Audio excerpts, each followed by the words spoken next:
वंदे मातरम, जय भारत, भाई राजीव दीक्षित अमर रहे। बार बार मैं एक सवाल खड़ा करता हूँ समाज के सामने, और वो सवाल दरअसल मुझे भी खड़ा कर लेता है। और वो सवाल ये है कि अपने गुरु का सच्चा शिष्य कौन?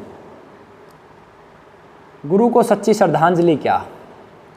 भाई राजीव दीक्षित जी को मैंने गुरु माना है, कभी मिला नहीं, और उसको श्रद्धांजलि स्वरूप मैंने बहुत बार ये कहा भी है कि उनके अधूरे सपनों को पूरा करना, जितना उन्होंने किया उससे ज़्यादा करना, ये मेरे मन के भाव हैं। प्रयासरत हूँ, कितना कर पाऊँगा ये ईश्वर की कृपा है। करने और करवाने वाला भोले बाबा ईश्वर है, बाबा जयराम दास जी की कृपा है, गौ माता की कृपा है। तो इसी कड़ी में राजीव भाई के व्याख्यान जो है, अलग अलग लोग अलग अलग संख्या बताते हैं। कोई 2000, कोई 5000, कोई 7000, कोई 8000, कोई 10000, कोई 15000, कोई 1000, कोई 20000। 20000 मैंने अधिकतम लोगों से सुना है, इससे बड़ा आंकड़ा मैंने नहीं सुना। और मेरी मन की इच्छा ये है कि मैं अपने जीवन काल में इससे अधिक व्याख्यान मैं करूं, जितना मैंने अर्जित किया है।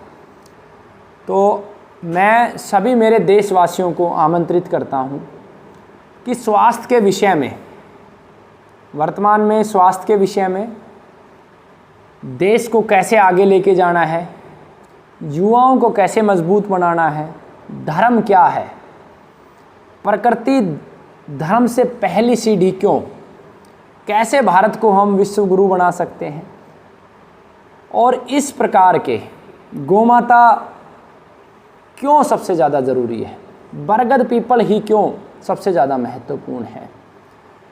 अलग अलग हमारे देश के जितने भी बलिदानी पुरुष हुए हैं उनके जीवन पे मैं कथाएं करना चाहता हूँ।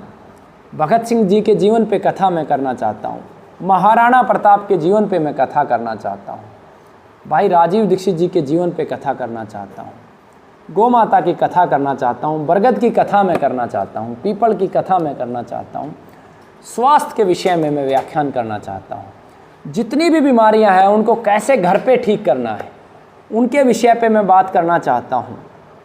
रोज़ाना मैं 3 से 4 स्कूलों में भी मैं संवाद करना चाहता हूँ, बातचीत करना चाहता हूँ। तो अब मैंने ये निर्णय लिया है कि सप्ताह में कम से कम 5 दिन 30 नवंबर के बाद मैं इस कार्य पे लगाऊंगा, और मेरे गुरु को श्रद्धांजलि के रूप में पहला मैं ये भेंट अपनी दूंगा। 20,000 से ज़्यादा मेरा प्रयास है, इच्छा 1 लाख की है, कम से कम 5 गुना ज़्यादा तो हम करके जाएं। दूसरी जो मेरी इच्छा है, राजीव भाई ने वाग्भट संहिता को सरल करके लिखा है, बहुत अद्भुत कार्य किया है। मैं अपने गुरु को श्रद्धांजलि के रूप में एक नई संहिता देना चाहता हूँ जो पूर्ण रूप से दोबारा से लिखी जाए। हाँ, सहयोग लिया जाए अपने ग्रंथों से, और इसमें मूल रूप से वर्तमान समय के अनुसार वर्तमान परिस्थितियों को समझते हुए दिनचर्या, ऋतुचर्या, भोजनचर्या, विरुद्धाहार सभी को वर्तमान समय के अनुसार लेखन का कार्य हो। जितने भी वैद्यगण हैं उनके नुस्खे इसके अंदर लिखे जाएं। ये लेखन का कार्य मैं दूसरा अपने गुरु को श्रद्धांजलि के रूप में देता हूँ।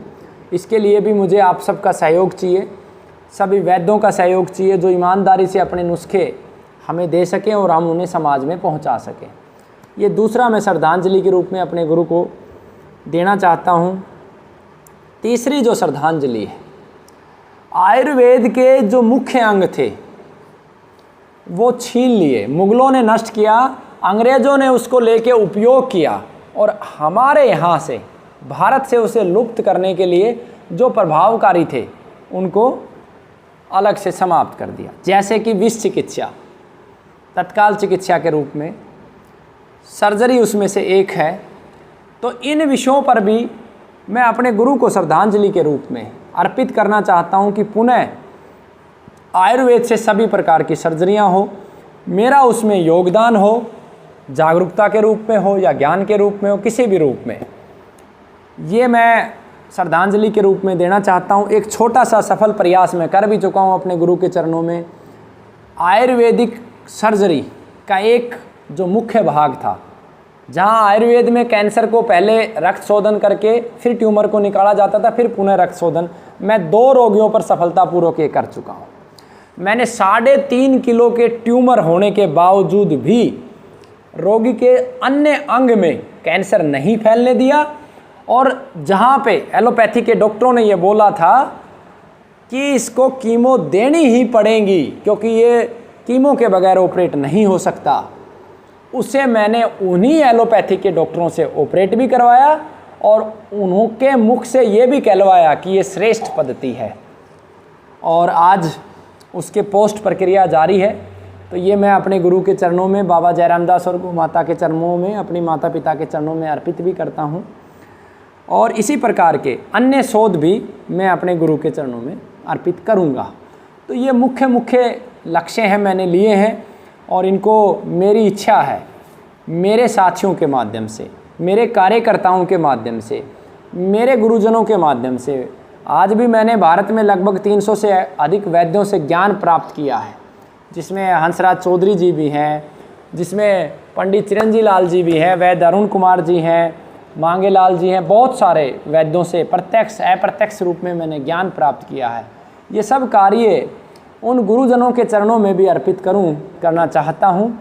तो आप सभी से मेरा निवेदन है कि जो भी व्याख्यान आयोजित करवाना चाहता है, अगर वो दूर से है, 500-1000 किलोमीटर से है, तो कम से कम अपने आसपास के क्षेत्र के 20-30 स्कूलों में बात करके रखे, व्यवस्थित कर ले कि मैं एक दिन में 4-5 स्कूलों में पहुंच जाऊं। रात्रि के अंदर मैं ग्रामवासियों को 2 समय मैं गांव में रहना चाहता हूं। सुबह ब्रह्म मुहूर्त में एक कार्यक्रम हो 1-1.5 घंटे का, जिसमें हम गांव वालों के रोगों को पहचान के उनको घरेलू औषधियाँ दें, और दूसरा कार्यक्रम रात्रि में गांव में आयोजित हो, ये गांव के अंदर, ताकि उस समय गांव वाले अपने समय का भी, दिन में काम में चले जाते हैं, रोजगार पे चले जाते हैं, उनका समय नष्ट ना हो, और दिन का समय मेरे देश के युवकों के लिए, यानी कि स्कूलों में, हर स्कूल में आधा पौना घंटा, फिर अगले स्कूल में, अगले स्कूल में, अगले स्कूल में। इसके लिए मुझे किसी से एक सिंगल रुपये भी नहीं चाहिए। मेरे रक्त की एक एक कण भारत माता को समर्पित है, धर्म को समर्पित है, राष्ट्र को समर्पित है। मैं पिछली वीडियो में अपने बारे में सब कुछ आपको बता चुका हूँ, मैंने कुछ भी आपसे छुपाया नहीं है। आने जाने का किराया वो भी मैं, जब तक मेरा गुरुकुल की व्यवस्था चल रही है, जहाँ से मुझे पैसा मिल सकता है, तब तक मुझे कोई आने जाने का किराया नहीं चाहिए। मैं सारी व्यवस्था बना लूँगा। सिर्फ मुझे जो आपसे चाहिए, मुझे 2 समय का भोजन, और ऐसे घर में भोजन चाहिए जहाँ पे कोई मांसाहारी ना हो।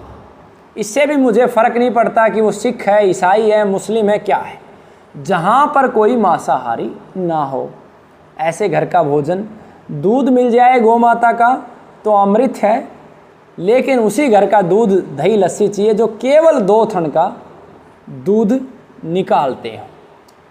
ये सहयोग मुझे चाहिए। साथ में एक स्कूल से दूसरे स्कूल तक ले जाने के लिए कोई व्हीकल हो जिससे हमारा समय बच जाए। पीछे हमने हनुमानगढ़ और इस क्षेत्र में काफ़ी जागरूकता के लिए व्याख्यान रखे, लेकिन बहुत समय हमारा बसों में गया। बजरंग लाल जी हैं, उन्होंने हमें एक सुझाव भी दिया कि आप एक गाड़ी ले लें, बोलेरो या पिकअप इस प्रकार की, जिसमें आगे आपका सामान भी आ जाए, पीछे कुछ पेड़ पौधे, जागरूकता का मटेरियल। लेकिन वर्तमान समय में हमारे पास धन का अभाव है इस कार्य के लिए, तो इसको हम नहीं कर पाएंगे। तो ये व्यवस्था आपको ही करनी पड़ेगी वहाँ पर। इसके लिए हम आपको भुगतान नहीं कर पाएंगे, वो आपको अपना दान के माध्यम से करना है। हाँ, भविष्य में मेरी इच्छा है कि इस प्रकार का कोई दानी सज्जन हो जो हमें इस प्रकार की व्यवस्था दे दे, या कुछ लोग मिलके इस प्रकार का कोई व्हीकल गुरुकुल को दे दें, तो निश्चित रूप से ये जिम्मेवारी भी हम आपसे हटा देंगे। और एक और कार्य अगर आप कर सकें, हम जिस भी स्कूल में जाना चाहते हैं वहाँ एक त्रिवेणी लगाना चाहते हैं, इसकी भी व्यवस्था आप कर लें या उसके लिए दान मांग लें। हाँ, त्रिवेणी के लिए पैसे मैं देने के लिए तैयार हूँ जब तक हमारे पास है। तो जो भी साथी इस कार्य में सहयोग करना चाहे, आप सबका स्वागत है। एक और अंतिम बात, हमें बुलाने से पहले एक बार हमारे जीवन से संबंधित एक वीडियो है जिसमें हमने सब कुछ बताया हुआ है, हम शराबी भी रहे हैं, चरित्रहीन भी रहे, उसे आप सुन लें ताकि आप ये निर्णय कर सकें कि हमें बुलाना चाहिए या नहीं चाहिए। वंदे मातरम, जय भारत, जय गौ माता, जय धरती माँ।